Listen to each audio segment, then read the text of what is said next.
ప్రియులారా,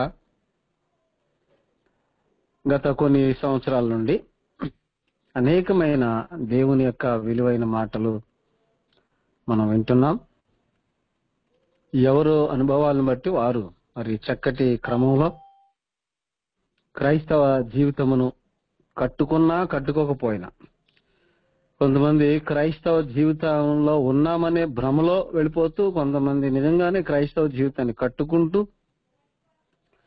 కట్టుకున్న స్థితిలోనే చక్కగా కొనసాగుతూ మరి ముందు కొనసాగుతున్నటువంటి మనకు పరలోకమందున్న దేవుడు మన ఆసక్తిని జ్ఞానానుసారంగా మార్చడం అనేది మనం ఒప్పుకొని తీరవలసినటువంటి గొప్ప విశేషమైనటువంటి సమాచారం. ప్రియులారా, విశ్వాసంలో ఫెయిల్ అయిపోయినటువంటి క్రైస్తవులు చాలా మంది ఉన్నారు. క్రైస్తవులు అనబడేవారు చాలా మంది ఉన్నారు. యేసుని ఏమని విశ్వసించాలో తెలియని వారు, యేసుని ఏమని ప్రకటించాలో ఎరగని వారు భక్తి జీవితాల్లో మాత్రం చాలా గొప్పగా కొనసాగుతున్న వాళ్ళు ఉన్నారు, సామాన్యంగా కొనసాగుతున్న వారు కూడా ఉన్నారు. పిల్లలు,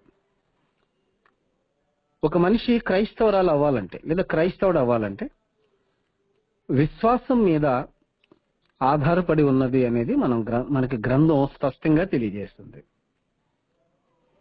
దేవుణ్ణి ఎరగటం అవసరమై ఉంది క్రైస్తవ జీవితానికి.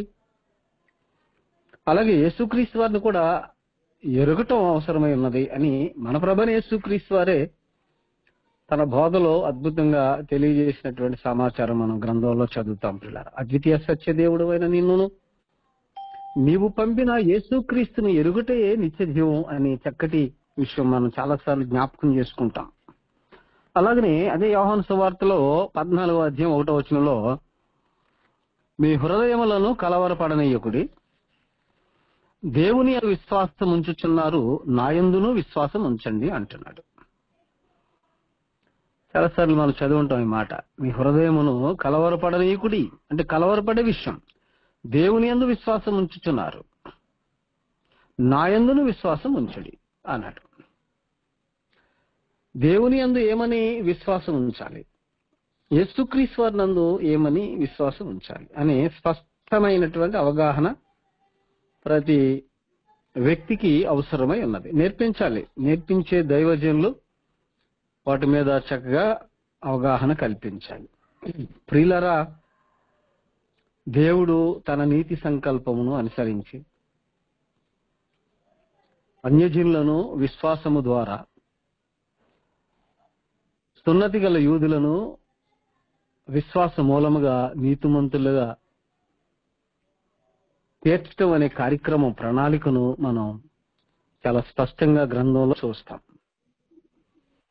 ఈ రోజు కూడా చాలా మంది విశ్వాసం యొక్క నిర్వచనం హెబ్రీ పత్రిక 12వ అధ్యాయం 1వ వచనం, మరి 11వ అధ్యాయము 1వ వచనం మాట్లాడటం మనం చూస్తున్నాం. ఒకసారి చూద్దామండి. 11వ అధ్యాయం విశ్వాసం యొక్క నిర్వచనము మాట్లాడటం, ఈ వచనాన్ని మాట్లాడటం మనం చూస్తున్నాం. విశ్వాసం అన్నది నిరీక్షింపబడు వాటి యొక్క నిజ స్వరూపమును అదృశ్యమైనవి ఉన్నవి అనుటకు రుజువునై ఉన్నది. దీన్ని మాట్లాడుతున్నారు. ఇది పితరుల యుగంలో, ధర్మశాస్త్ర యుగంలో భక్తులు విశ్వసించిన విశ్వాసం. నిరీక్షింపబడు వాటి యొక్క నిజస్వరూపమును అన్నాడు. విశ్వాసం అనేది నిరీక్షింపబడు వాటి యొక్క నిజస్వరూపమును అదృశ్యమైనవి ఉన్నవి అనుటకు రుజువునై ఉన్నది అన్నాడు. దీన్ని క్రైస్తవ జీవితానికి ఉపయోగిస్తున్నారు చాలా మంది. ఒక అన్యురాలు గాని ఒక అన్యుడు గాని దేవుని ఎదుట నీతిమంతులుగా తీర్చబడాలి అని అంటే యేసు దేవుని కుమారుడైన క్రీస్తు అని విశ్వాసము ద్వారానే నీతిమంతులుగా తీర్చబడే కార్యక్రమం మనం చాలాసార్లు నేర్చుకున్నాం, వింటున్నాం. రోమాపత్రికలో 3వ అధ్యాయం 29వ వచనంలో చాలాసార్లు చదివే మనం ఇప్పుడు మనం చదువుకున్నటువంటి లేఖన భాగం అదే 3:29. దేవుడు యూదులకు మాత్రమే దేవుడా, అన్యజనులకు దేవుడు కాడా? అవును, అన్యజనులకును దేవుడే. దేవుడు ఒక్కడే గనుక ఆయన సున్నతి గల వారిని విశ్వాస మూలముగాను, సున్నతి లేని వారిని విశ్వాసము ద్వారాను నీతిమంతులుగా తీర్చును అన్నాడు. దయచేసి గలతీయులకు రాసిన పత్రికలో 3:11 చూద్దాం ఒకసారి.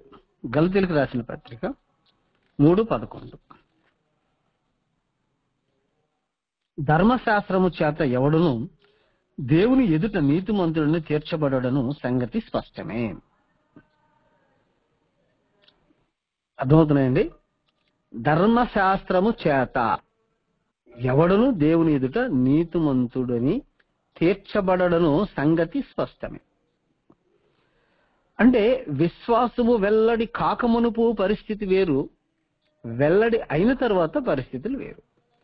అపోస్తుల యొక్క విశ్వాసము వెల్లడైంది, బయలుపాటు చేశాడు పరలోకమందున్న దేవుడు. అపోస్తులు ఏమని విశ్వసించారో దాన్ని పట్టుకోవాలి. అపోస్తులు యేసుని ఏమని ప్రకటించారో అదే ప్రకటించాలి. రెండు ఆప్షన్ లేదు. దేవుని దయ మహాకనికరాన్ని బట్టి మనం అంతా దేవుడు ఒక్కడే అని నమ్ముతున్న వాళ్ళం మనం కదా. దేవుడు ఒక్కడే అని నమ్ముతున్నటువంటి వారు మనం. అలాగే యేసు దేవుని కుమారుడైన క్రీస్తు అని ప్రకటించున్నవారు మనం. యేసు దేవుని కుమారుడైన క్రీస్తు అని విశ్వాసముతో బాప్తిజం తీసుకున్నారో లేదో నాకు తెలియదు, కానీ ప్రకటన మాత్రం జరుగుతుంది. చాలా సంతోషం. వ్యక్తిగతంగా లాభం పొందాలంటే, వ్యక్తిగతంగా దేవుని చేత నీతిమంతుడుగా అంగీకరించబడాలి అని అంటే, నా ప్రియ సహోదరులారా, మనం యేసు దేవుని కుమారుడైన క్రీస్తు అనే విశ్వాసముతోనే బాప్తిజం తీసుకోవాలి. అందులో ఏ సందేహం లేదు. అలా తీసుకోవటం వల్ల మనలో క్రియ వర్కౌట్ అవుద్ది అనమాట. ఈ లోకమును, పాపమును, అపవాదిని జయించటానికి దేవుని యొక్క ఆత్మ మనకు సహాయం చేస్తుంది. ప్రతి క్రైస్తవురాలు, ప్రతి క్రైస్తవుడు లోకాన్ని జయించాలి, లోకంలో ఉన్న పాపాన్ని జయించాలి, అపవాదిని జయించాలి. అప్పుడే పరలోకం వెళ్తాం. జయించు విశ్వాసము ఏది అని అంటే ప్రియులారా, యేసు దేవుని కుమారుడైన క్రీస్తు అనే విశ్వాసం. ఒకసారి మొదటి యోహాను పత్రికలో చూద్దాం. మనం చాలా విలువైన బలమైన లేఖనాన్ని 4వ అధ్యాయం 3 నుంచి చదువుదామండి. 5వ అధ్యాయం 3 నుంచి చదువుదాం. మనం ఆయన ఆజ్ఞలను గైకొనుటయే దేవుణ్ణి ప్రేమించుట. ఆయన ఆజ్ఞలు భారమైనవి కావు. దేవుని మూలముగా పుట్టిన వారందరూ లోకమును జయించుదురు. లోకమును జయించిన విజయము మన విశ్వాసమే. అదిగండి, యేసు దేవుని కుమారుడని నమ్మువాడు తప్ప లోకమును జయించేవాడు ఎవడు? మరి ఎవడు? అర్థమవుతున్నాయి కదా. దయచేసి బాగా ఆలోచించాలి. లోకములో ఉన్న దానిని జయించాలంటే, లోకములో ఉన్న వాటిని జయించాలంటే మనకు ముందు జయించినటువంటి యేసు వారు ఉన్నారు. లోకాన్ని, పాపమును, సాతాన్ని జయించిన యేసు వారే దేవుని కుమారుడుగా అంగీకరించబడ్డాడు. యేసే క్రీస్తై ఉన్నాడని నమ్ము ప్రతి వాడును దేవుని మూలముగా పుట్టి ఉన్నాడు. పుట్టించిన వాడిని ప్రేమించి ప్రతివాడు ఆయన మూలముగా పుట్టిన వాడిని ప్రేమించును. బాగా ఆలోచించాలి, చాలా జాగ్రత్తగా ఆలోచించాలి. విశ్వాసం అయితే ఉంది, చాలా మందికి విశ్వాసం అయితే ఉంది. ఏంటది? యేసు దేవుని కుమారుడని విశ్వాసం ఉంది. క్రియ లేకపోవటం మనలను చాలా చాలా చాలా చాలా వెనక్కి నెట్టేస్తుంది అన్నమాట. క్రియ ఉంటేనే విశ్వాసం బ్రతుకుంటుంది పిల్లరా. ఒకసారి యాకోబు గారు రాసిన పత్రికలో 2వ అధ్యాయము 14 నుంచి చదువుదాం. నా సహోదరులారా, క్రియలు లేనప్పుడు ఎవడైనాను తనకు విశ్వాసము కలదని చెప్పిన ఎడల ఏమి ప్రయోజనము? చూసారా, ఏ విశ్వాసం ఉంది మనకి? యేసు దేవుని కుమారుడైన క్రీస్తు అనే విశ్వాసం ఉంది, దేవుడు ఒక్కడే అనే విశ్వాసం ఉన్నది. కానీ దానికి ఏం యాడ్ చేయాలంటే క్రియ యాడ్ చేయాలి. దేవుడిని ఎరిగిన వారు, క్రీస్తు ప్రభుని ఎరిగిన వారు ఎరిగినట్టుగానే బ్రతకాలి, ఎరిగినట్టుగానే క్రియ చేయాలి. అట్టి విశ్వాసం అతన్ని రక్షింపగలదా అంటే క్రియలు లేని విశ్వాసము రక్షించదు ప్రియులారా. సహోదరుడైనను సహోదరి అయినను దిగంబరులై ఆనాటికి భోజనము లేక ఉన్నప్పుడు మీలో ఎవడైనను శరీరమునకు కావలసిన వాటిని ఇయ్యక సమాధానముగా వెళ్ళుడి, చలి కాచుకొనుడి, తృప్తి పొందుడని చెప్పిన ఎడల ఏమి ప్రయోజనము? అలాగే విశ్వాసము క్రియలు లేనిదైతే అది ఒంటిగా ఉండి మృతమైనదగును. చూసారా, విశ్వాసానికి ఏముండాలంటే క్రియలు ఉండాలి, లేకపోతే అది చచ్చిపోద్ది. లేకపోతే విశ్వాసం చచ్చిపోద్ది, బ్రతకదు.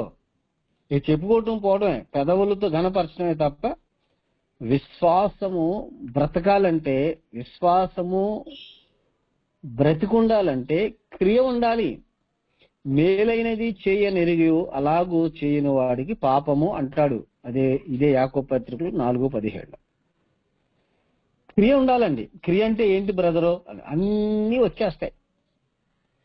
సహోదరుడికి అవసరతల్లో ఉన్న సోదరి మనులు కానీ, సహోదరుడు కానీ, కుటుంబం కానీ అక్కర్లో ఉన్నారని ఎరిగినప్పుడు, అవసరతలో ఉన్నారని మనకు తెలిసినప్పుడు, వారికి మేలు చేసే అవకాశం మనకు ఉంటే గనక, సహోదరులకు మేలు చేసే అవకాశం ఉంటే గనక తప్పకుండా చేయాలండి. దేవుడు ఆ స్థాయిలో మిమ్ములను, మనలను పెట్టాడు. ఎందుకు పెట్టాడంటే మేలు చేయడానికే పెట్టాడు. సహోదరులకు మేలు చేయాలి ప్రతి సహోదరి. ఒకరిని ఎడల ఒకరు మీరు ప్రేమ కలిగిన వారై ఉండాలి, ఒకరినొకడు మీరు ప్రేమించుకోవాలని మీకు క్రొత్త ఆజ్ఞ ఇస్తున్నాను అన్నాడు మన ప్రభువైన యేసుక్రీస్తు వారు. దానిని బట్టి మీరు నా శిష్యులని లోకం తెలుసుకుంటారు అంటాడు ప్రభువారు. కానీ మనలో చాలా మంది చేస్తున్నటువంటి నేరం ఏంటంటే, సహోదరులు కష్టాల్లో ఉన్నా, శ్రమల్లో ఉన్నా, ఇబ్బందుల్లో ఉన్నా తెలిసినప్పుడు పట్టించుకోకుండా ఉండటం. చాలా మంది పట్టించుకోవట్లా. చాలా మంది సహోదరుల యొక్క కష్టాల్లోనూ శ్రమల్లోనూ మేలు చేయలేకపోతున్నారు, క్రియ చేయలేకపోతున్నారు. అక్కడ చెప్పింది కూడా, యాకోబు పత్రికలో చెప్పింది కూడా, మీ సహోదరుడైన సహోదరి అయిన దిగంబరులై ఆనాటికి భోజనము లేక ఉన్నప్పుడు మీలో ఎవడైనా శరీరములకు కావలసిన వాటిని ఇయ్యక, ఏమంటే శరీరానికి కావలసినవి సహోదరుడికి ఇచ్చే స్థాయిలో మనం ఉంటున్నప్పుడు, దేవుడు మనల్ని పెట్టినప్పుడు అవసరాన్ని తీర్చాలండి. నీకున్నదంతా ఇచ్చేయమంటలా, నువ్వు చేయగలిగినటువంటి సహాయం అంటే నేర్చుకోవాలి, తప్పకుండా నేర్చుకోవాలండి. అలాంటి క్రియ లేనప్పుడు విశ్వాసము మృతమైనది. నీ విశ్వాసము మృతమైనదే. క్రియ జరగాలంటే యేసు ప్రభు మనలో ఉండాలి, యేసుక్రీస్తు వారు మనలో ఉండాలి. అందుకే కొరింథీయులకు రాసినటువంటి 2వ పత్రికలో ఒకసారి చదవండి మీరు కూడా దయచేసి. 2వ కొరింథీ పత్రిక 13వ అధ్యాయంలో 5వ వచనం చూస్తాం మనం. కొరింథీయులకు రాసిన 2వ పత్రిక 13:5. మీరు విశ్వాసము గలవారై ఉన్నారో లేదో మిమ్మల్ని మీరే శోధించుకొని చూచుకొనుడి. చూడండి, అసలు విశ్వాసము అంటే విశ్వాసం చచ్చిపోయిందా బ్రతుకుందా? యేసు దేవుని కుమారుడైన క్రీస్తు అనే విశ్వసించేసామండి, అమ్మయ్య సరిపోద్దండి.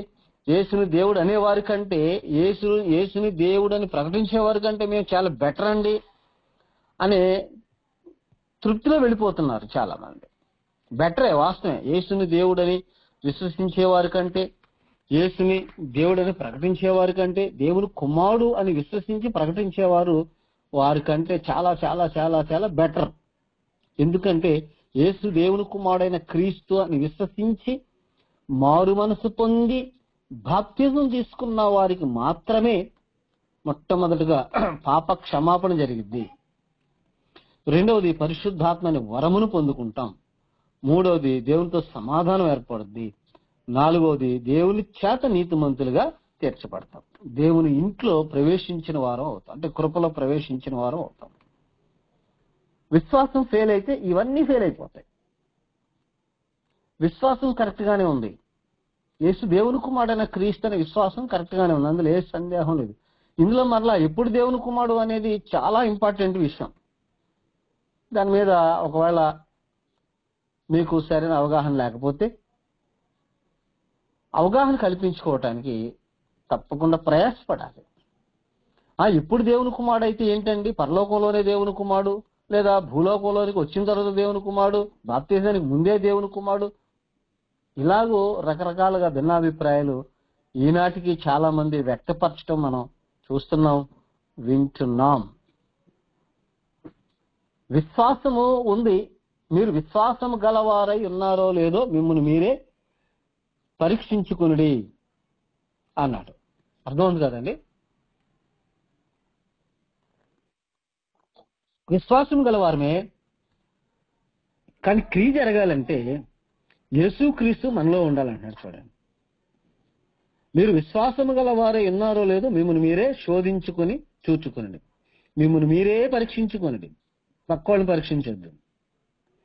మీరు భ్రష్టులు కాని ఎడల యేసుక్రీస్తు మీలో ఉన్నాడని మిమ్మల్ని గూర్చి మీరే ఎరుగరా. మేము భ్రష్టులము కామని మీరు తెలుసుకొందరని నిరీక్షించుచున్నాను. అర్థమవుతుందండి. భ్రష్టులైన వారిలో యేసుక్రీస్తు వారు ఉండడు, భ్రష్టులు కాని వారిలో యేసుక్రీస్తు వారు ఉంటారు. యేసుక్రీస్తు వారు ఉంటే క్రియ జరిగిద్ది. యేసుక్రీస్తు వారు ఉండడం అంటే యేసుక్రీస్తు యొక్క ఆత్మ ఉండాలి. చూడండి ఒకసారి, యేసుక్రీస్తు వారేమో దేవుని ఆత్మను సొంతం చేసుకున్నారు, క్రైస్తవులేమో యేసుక్రీస్తు వారి యొక్క ఆత్మను సొంతం చేసుకోవాలి. చూడండి, రోమిలికి రాసిన పత్రిక, రోమా పత్రిక 8వ అధ్యాయము 9వ వచనం చదువుదాం. 8-9. దేవుని ఆత్మ మీలో నివసించి ఉన్న ఎడల మీరు ఆత్మ స్వభావం గలవారే గాని శరీర స్వభావం గలవారు కారు. దేవుని ఆత్మ క్రీస్తు ప్రభువులో నివసించింది. అందుకే యేసుక్రీస్తు వారు ఆయన తత్వం యొక్క మూర్తిమంతమునై, అర్థమైందండి, హెబ్రీ పత్రికలో చెబుతాడు కదండి, యేసుక్రీస్తు వారు దేవుని మహిమ యొక్క తేజస్సును ఆయన తత్వం యొక్క మూర్తిమంతమనై ఉన్నాడు అన్నాడు. అంటే దేవుని యొక్క ఆత్మ ఉంటే దేవుని యొక్క స్వభావం మనలో ఉంటుంది. దేవుని యొక్క ఆత్మ లేకపోతే దేవుని యొక్క స్వభావం ఉండదు. దేవుని ఆత్మ మీలో నివసించి ఉన్న ఎడల మీరు ఆత్మ స్వభావం గలవారే గాని శరీర స్వభావం గలవారు కారు. ఎవడైనాను క్రీస్తు ఆత్మ లేనివాడైతే వాడు వాడు కాడు. క్రీస్తు ఆత్మ ఉండాలి మనలో. అంటే క్రీస్తు ప్రభు మనలో నివసించాలి. క్రీస్తు ప్రభు మనలో నివసించడం అంటే క్రీస్తు ప్రభు యొక్క ఆత్మ మనలో ఉండాలి. ఉన్నప్పుడు ఏం జరిగిద్దంటే, ప్రియ సహోదరి సహోదరులారా, క్రీస్తు యొక్క ఆత్మ మనలో ఉన్నప్పుడు క్రియ జరుగుద్దండి. క్రియ జరిగిద్ది. యాకోబు పత్రికలో మనం చదువుతున్నాం, విశ్వాసమునకు ఏముండాలంటే క్రియ ఉండాలి, క్రియ లేకపోతే విశ్వాసము మృతము అన్నాడు. 16వ వచనం, మీలో ఎవడైనాను శరీరమునకు కావలసిన వాడిని ఇయ్యక సమాధానముగా వెళ్ళుడి, చలి కాచుకోండి, తృప్తి పొందుడని చెప్పిన ఎడల ఏమి ప్రయోజనము? అలాగే విశ్వాసము క్రియలు లేనిదైతే అది ఒంటిగా ఉండి మృతమైన దగును. అయితే ఒకడు, నీకు విశ్వాసం ఉన్నది, నాకు క్రియలు ఉన్నవి, క్రియలు లేకుండా నీ విశ్వాసము నాకు కనపరచుము, నేను నా క్రియ చేత నా విశ్వాసం నీకు కనపరచునని చెప్పాను. చూడండి, దేవుడు ఒక్కడే అని నీవు నమ్ముచున్నావు. అంటే విశ్వాసం ఉండి క్రియలు లేని వారిలో, అలాగే క్రియ ఉండి విశ్వాసము లేని వారిలో దేవుడు ఒక్కడే అని నమ్మేవాళ్ళు ఉన్నారన్నమాట. బాగా వినాలండి, జాగ్రత్తగా ఆలోచించాలి. అర్థమవుతుందండి? విశ్వాసం ఉంది, క్రియలు లేవు. ఇలాంటి వారు దేవుడు ఒక్కడే నమ్ముతారంట. అలాగే క్రియలు ఉన్నాయి, విశ్వాసం లేదు, అలాంటి వారు కూడా దేవుడు ఒక్కడే నమ్ముతారంట. దేవుడు ఒక్కడే అని నువ్వు నమ్ముచున్నావు ఇలాంటి ప్రవర్తనతో, ఇలాంటి పరిస్థితుల్లో. అలాగూ నమ్మటం మంచిదే, దేవుడు ఒక్కడే అని నమ్మటం మంచిదే. మరి దేవుడు ఒక్కడే అని నమ్మినప్పుడు ఏం చేయాలంటే క్రియ చేయాలి, విశ్వాసం కూడా ఉండాలి. విశ్వాసం ఉండాలి, క్రియ కూడా ఉండాలి. అలా నమ్ముట, దేవుడు ఒక్కడని నమ్ముటం మంచిదే. దెయ్యములు నమ్మి వణుకుచున్నవి. ప్రియ సహోదరి సహోదరులారా, దేవుడు ఒక్కడే, దేవుడిని నేను ఎరుగుదును అని బల్లగుద్ది మనం మాట్లాడుతూ ఉన్నాం. మంచిది. అయితే క్రియ లేకపోతే, దేవుణ్ణి ఎరిగినటువంటి క్రియ లేకపోతే అది దెయ్యపు విశ్వాసము. మరి దేవుణ్ణి ఎరిగిన వారు ఏం చేయాలో ఎరిగినట్టుగానే సక్రియ చేయాలి అనేది తీతు పత్రికలో మనం చూస్తాం. చూడండి, తీతు పత్రిక 1:16 దేవుణ్ణి ఎరుగుదుమని వారు చెప్పుకొందురు, కానీ అసహ్యులు, అవిధేయులను, ప్రతి సత్కార్యము విషయమై భ్రష్టులై ఉండి తమ క్రియల వలన ఆయనను ఎరగమన్నట్టున్నారు. చూడండి ఎంత ఘోరంగా ఉందో మాట. అర్థమవుతుందండి? దేవుణ్ణి ఎరుగుదుము అని వారు చెప్పుకుంటారు. అంటే ఒక్కడే దేవుడని మాకు తెలుసు, ఒక్కడే దేవుడని మేము నమ్ముచున్నాము. కానీ ఏమి లేదు మనలో, భయం లేదు, వణుకు లేదు, క్రియ లేదు. అర్థమవుతున్నాయండి? బాగా వినాలి పిల్లారా.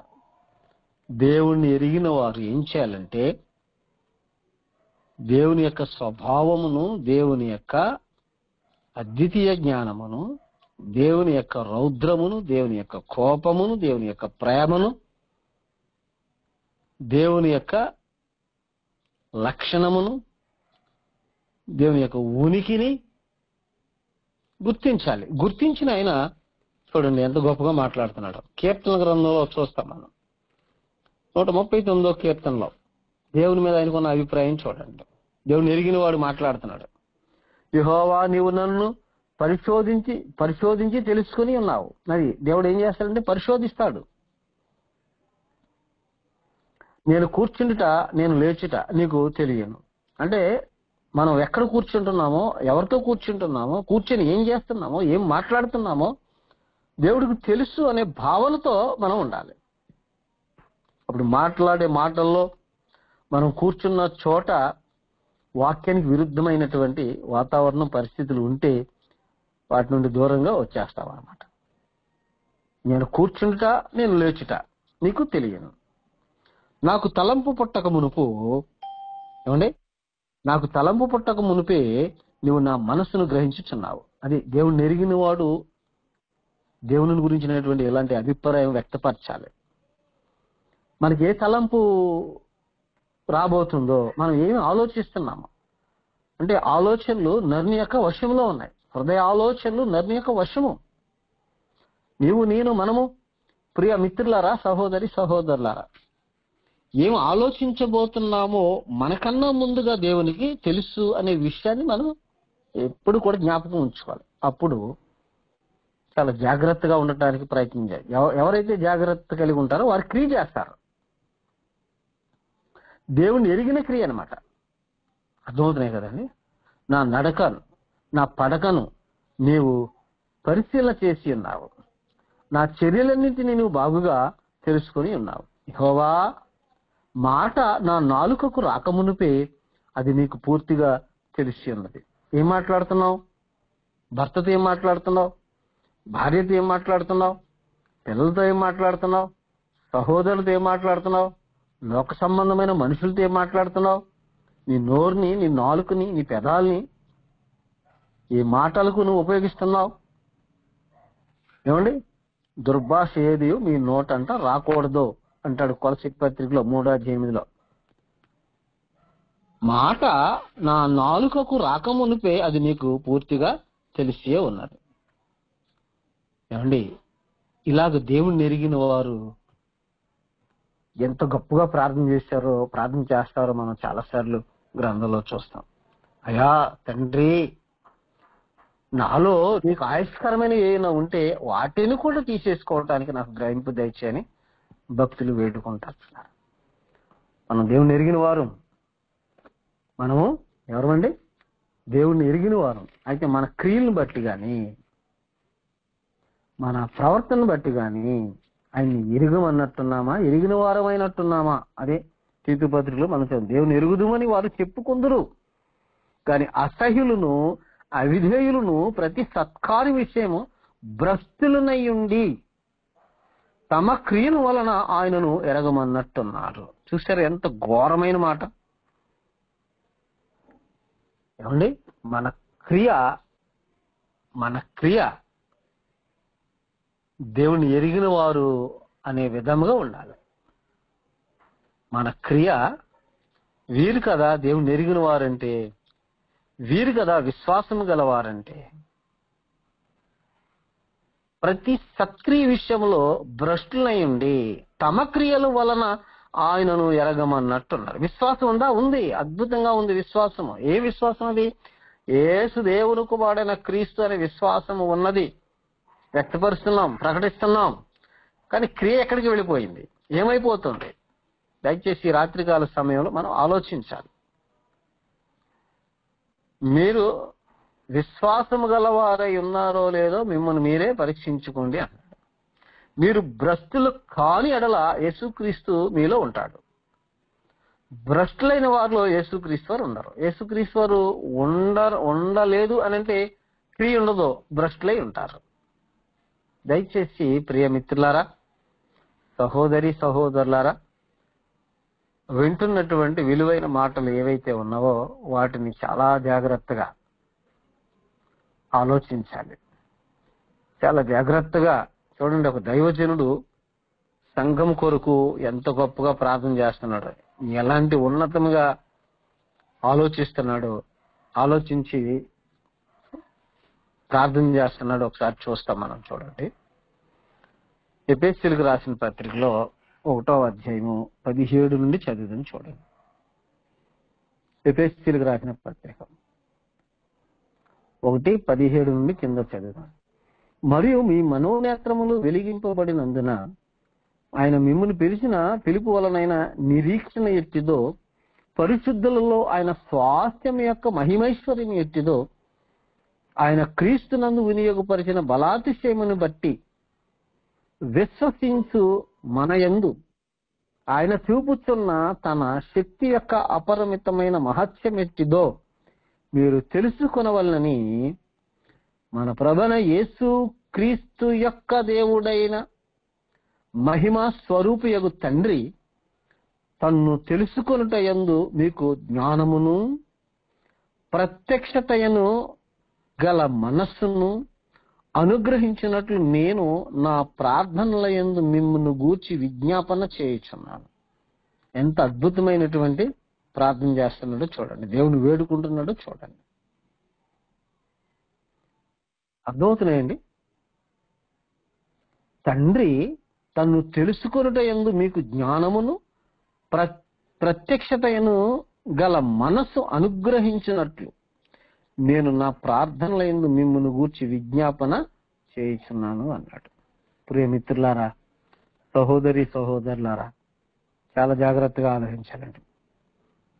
ఏం చేశాడంటే యేసుక్రీస్తు వారు క్రియ చేసినందుకు ఆయన బలాతిశయము చేత క్రీస్తును మృతుల్లో నుండి లేపి సమస్తమైన ఆధిపత్యము కంటేను, అధికారము కంటేను, శక్తి కంటేను, ప్రభుత్వము కంటేను ఈ యుగమందు మాత్రమే గాక రాబోవు యుగమందును పేరు పొందిన ప్రతి నామము కంటేను ఎంతో హెచ్చుగా పరలోకమునందు ఆయనను తన కుడిపార్శ్వమున కూర్చుండబెట్టుకుని ఉన్నాడు. మరి సమస్తమును ఆయన పాదముల క్రింద ఉంచి సమస్తమును పైన ఆయనను సంఘమునకు శిరస్సుగా నియమించెను. సంఘం యొక్క సహవాసము బాగా అవసరం అండి. అందుకే బాప్తిజం తీసుకున్న వారు అపోస్తుల బోధయందును, రొట్టె విరిచే కార్యక్రమం సహవాసం అందును, ప్రార్థన యందు ఎడతెగక, అంటే ఇక మధ్య మధ్యలో మానేసి సహవాసంలో సంఘంలో సొంత పెత్తనాలు చేసి మరలా కనెక్ట్ అయ్యి ఆ పరిస్థితులు ఉండకూడదు. ఆ పరిస్థితులు ఉంటే గనుక మధ్య మధ్యలో మానేసి మనకు నచ్చినప్పుడు వెళ్తే మనలో క్రియలు ఉండవు. విశ్వాసం అంటే ఉంటుందేమో కానీ మనం క్రీస్తులో వలె బ్రతకలేం ప్రియులారా. సంఘము యొక్క సహవాసంలో ప్రతి సత్క్రియలో పాలు పంపులు పొందాలి.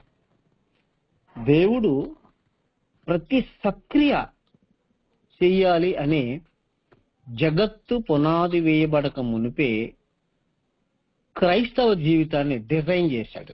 అదే దాన్ని ఏమన్నాడంటే, ముందుగా సిద్ధపరిచిన సత్క్రియలు చేయటకే మనము క్రీస్తు యేసునందు సృష్టింపబడిన వారమై అంటాడు.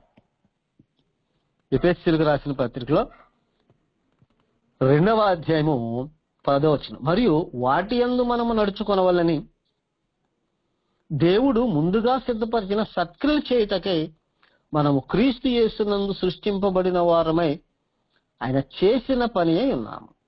అది మరియు వాటి యందు మనం నడుచుకొనవలని దేవుడు ముందుగా సిద్ధపరిచిన సత్క్రియలు చేయటకై క్రైస్తవ జీవితం డిజైన్ చేయబడింది. అట్టి సత్క్రియలు లేనప్పుడు దేవుడు నిరిగేం, దేవుడు ఒక్కడైనా మాకు తెలుసు అని అంటే అది దెయ్యపు విశ్వాసము. దెయ్యాలు కూడా దేవుడు ఒక్కడని నమ్ముతున్నాయి పిల్లరా. దెయ్యాలు కూడా దేవుడు ఒక్కడని నమ్ముతున్నాయి. నమ్మి ప్లస్ ఏం చేస్తున్నాయి, వణుకుతున్నాయి అంట. అంటే క్రైస్తవులు ఏం చేయాలి, విశ్వాసం కలిగిన క్రైస్తవులు ఏం చేయాలి, వణుకుటం దానికంటే గొప్ప క్రియ ఏదైనా ఉంటే అది చేయాలి. దయచేసి సత్క్రియ అనేది చాలా అవసరం. 4వ అధ్యాయం ఎఫెసీ పత్రిక 4వ అధ్యాయం 16లో ఆయన శిరస్సై ఉన్నాడు. అది సంఘమునకు ఆయన శిరస్సై ఉన్నాడు. యేసుక్రీస్తు వారు సంఘమునకు హెడ్ ఆఫ్ ద డిపార్ట్మెంట్, శిరస్సై ఉన్నాడు. ఆయన నుండి సర్వ శరీరము చక్కగా అమర్చబడి, అంటే సంఘములో సభ్యులు చక్కగా అమర్చబడుతున్నారు. బాప్తిజం తీసుకున్న ప్రతి ఒక్కరిని ప్రభు వారిని ఏం చేస్తాడంటే ప్రవేశింపజేస్తాడు. సంఘంలో అనుదినము చేరుస్తూ ఉంటాడు అనమాట. సంఘానికి సంఘంలో సంఘ ప్రవేశంలో ప్రభువే చేరుస్తాడు.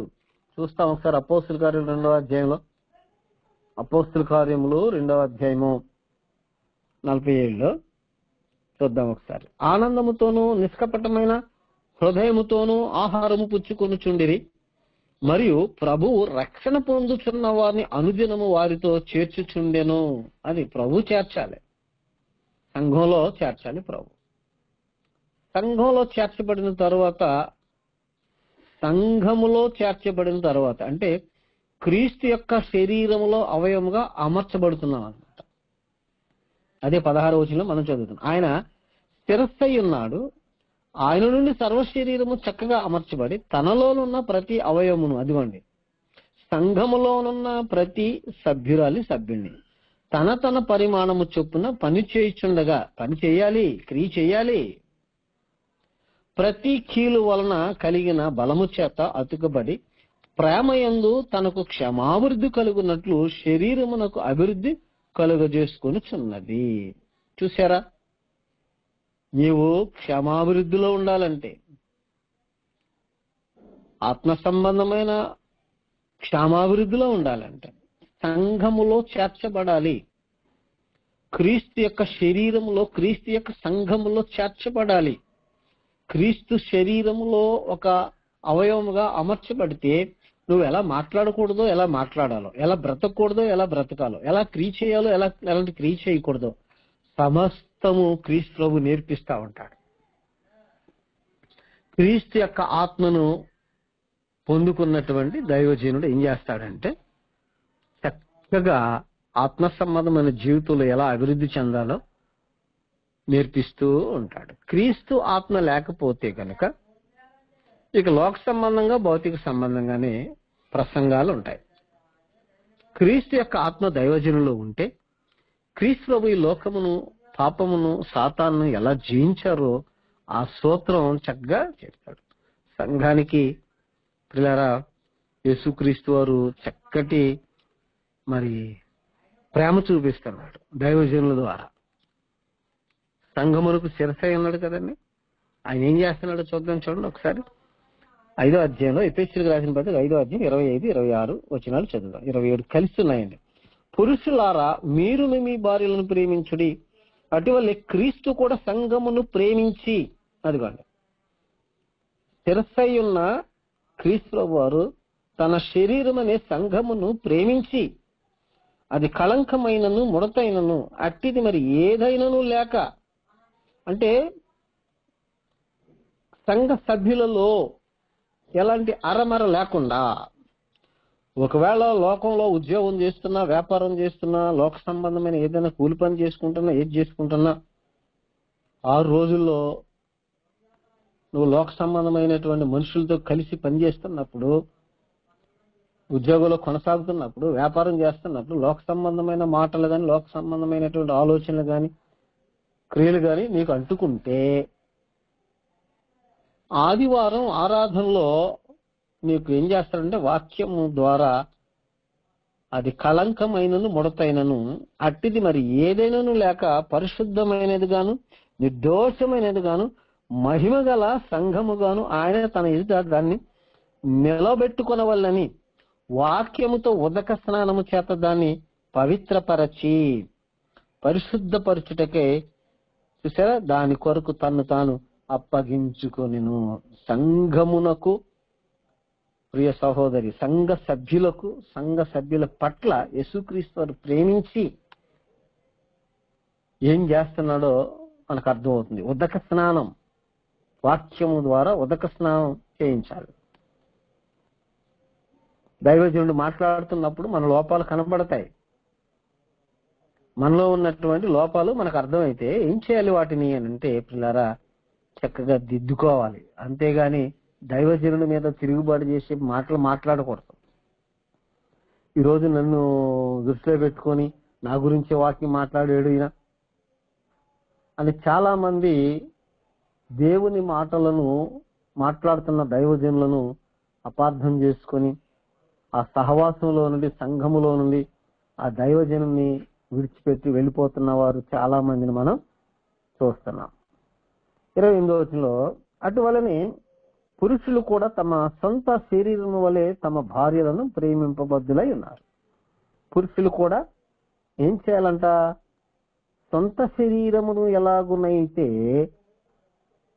ప్రేమించి స్నానము చేసి వస్త్రాలు ధరించి, సొంత శరీరానికి ఏదైనా గాయమైతే వెంటనే మందు రాసి టాబ్లెట్ వేసి ఇంజక్షన్ చేయించి గాయాన్ని ఎలాగునైతే కట్టుకోవటానికి ప్రయత్నం చేస్తాం. ఆకలైతే వెంటనే ఎలా భోజనం అయితే పెడతామా? భార్యను కూడా సొంత శరీరం వలె ప్రేమించాలి. భార్య ఒక భాగం అయిపోవాలి భర్తలో. సొంత శరీరమును ఎప్పుడు కూడా దూషించేవాడు, ద్వేషించేవాడు నాకు తెలిసి ప్రపంచంలో ఏ మనిషి లేడు. తన శరీరాన్ని తాను కొట్టుకుని తిట్టుకునేవాడు ఎవడు లేడు. ఒకవేళ కొట్టుకుని తిట్టుకునేవాడు ఎవడైనా ఉంటే గనక వాడు భ్రష్టుడై ఉంటాడు, లేదా పిచ్చోడై ఉంటాడు. అంటే భార్యను కొట్టేవాడు పిచ్చోడు. పిల్లరా, కొట్టకుండా ఉండాలి, నిట్టూరు పెట్టకూడదు భార్యను. దేవుని యొక్క ఆజ్ఞ ప్రకారముగా నువ్వు క్రియ చేయాలి. ప్రసంగాలు చేసేస్తున్నాం, వింటున్నాం, కానీ భార్య దగ్గర భర్త, భర్త దగ్గర భార్య క్రియారూపంలో వాక్యాన్ని బట్టి నడవలేని దౌర్భాగ్యమైన పరిస్థితులు చూడటం దురదృష్టకరం. పేరు పెట్టి పిలవకూడదు అసలు స్త్రీ భర్తను. ఏ భార్య అయినా తన భర్తను పేరు పెట్టి పిలవకూడదు, ఎట్టకారాలు ఆడకూడదు. యజమానుడా అని పిలవాలి భర్తను. అలా కాదు, నువ్వు పేరు పెట్టి పిలుస్తున్నావంటే క్రియ లేదు. విశ్వాసం ఉంది, నీకు క్రియ లేదు. నీ భర్తకు నువ్వు అన్ని విషయాలు లోబడలేకపోతున్నావంటే నీకు విశ్వాసం ఉంది, కానీ నీకేమి లేదు, క్రియ లేదు. క్రియలు లేని విశ్వాసము మృతము అన్నాడు. అలాగే భార్యను సొంత శరీరం వలె ప్రేమించాలి అనేది క్రియతో చూపించాలి. వారిద్దరు ఇక ఏక శరీరము అంటాడు.